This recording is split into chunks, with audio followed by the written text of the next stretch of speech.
Здравствуйте! Джечбуреш Гажанош Йос. Национальный музей Удмуртской республики приглашает совершить путешествие по удмуртской деревне начала 20 века на экспозиции «Мы удмурты», которая посвящена коренному населению нашего края. Удмурты – второй по численности финно-угорский народ в России после Мордвы.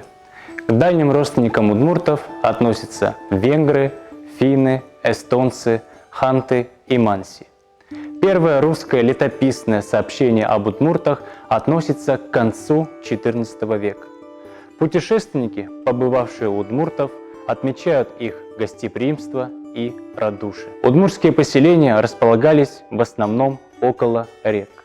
По периметру деревня огораживалась полевой изгородью, а вход в деревню был закрыт полевыми воротами.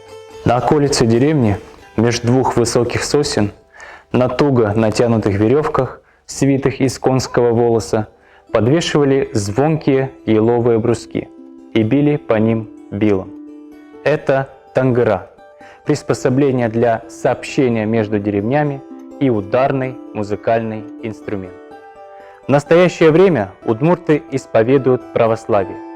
Христианство стали принимать после присоединения к русскому государству в 1558 году. Массовая христианизация удмуртов произошла в XVIII веке, но двоеверие сохранилось вплоть до наших дней. Языческие моления проходили в куале, ритуальной постройке на территории усадьбы или священной рощи. За столом сидит теро, уважаемый всеми в роду человек. На полке варшудный короб. Варшуд – дух-покровитель рода и семьи у удмуртов. В переводе означает «рождающий счастье». Варшуда молили о покровительстве во всех делах. Обратите внимание на музыкальный инструмент крещ, аналог гуслей. Удмурты считали, что они сделаны из ели, в которую ударила молния. Звуки крежа звучали во время молений. В экспозиции представлен макет удмуртской усадьбы, которая состояла из следующих построек: изба, куала, хлев для скота, амбар, кинос. При строительстве избы удмурты устраивали взаимную помощь. В удмуртской общине это называлось веме. Приглашали всех знакомых, родственников. При поднятии сруба собиралось до 30 человек. А вы знаете, что удмурты делятся на северных и южных? На северных удмуртов значительное влияние оказал русский север. У южных удмуртов ощущается воздействие тюркского степного мира. Перед вами свадебная женская одежда. Одежда северных удмуртов шилась из белой конопляной или льняной ткани. Состоит из рубахи и распашного кафтана. Поверх рубахи надевали нагрудник, вышитый шелком. На нагруднике восьмиугольная звезда, оберег женщин. Подпоясывались фартуком, в праздники дополняли его поясом, к которому подвешивали полотенце или платок. Южные удмурты ткали ткань из разноцветных нитей. В костюмный комплекс входят рубаха, фартук.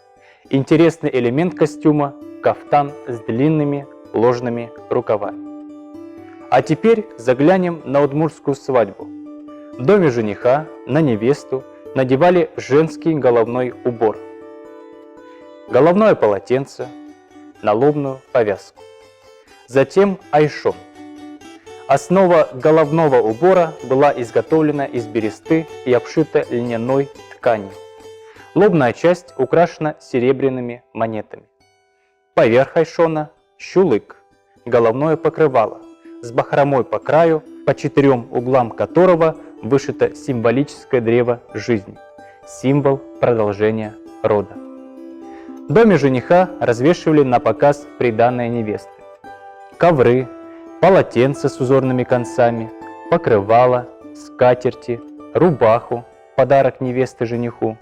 К свадебному столу готовили угощения: перепечи, кокроки в форме полумесяца из пресного теста с разнообразной начинкой, табани, блины из кислого теста, шекера, сдобное печенье в виде шариков, запеченных в жире. Основное занятие удмуртов – земледелие. Сеяли рожь, овес, ячмень, пшеницу, горох, лен. Земли были неплодородны, инструменты для обработки земли примитивные, но удмурты компенсировали это трудолюбием. Один из самых древних промыслов удмуртов – пчеловодство. В XVIII веке начали изготавливать улья – колоды. Колоды выдалбливали из дерева высотой 1,5–2 метра и диаметром 30–50 сантиметров. Вдоль колоды вырезали щель, закладываемую двумя брусками. Чтобы в колоду не попадала вода, ее ставили на бересту и ею же накрывали сверху.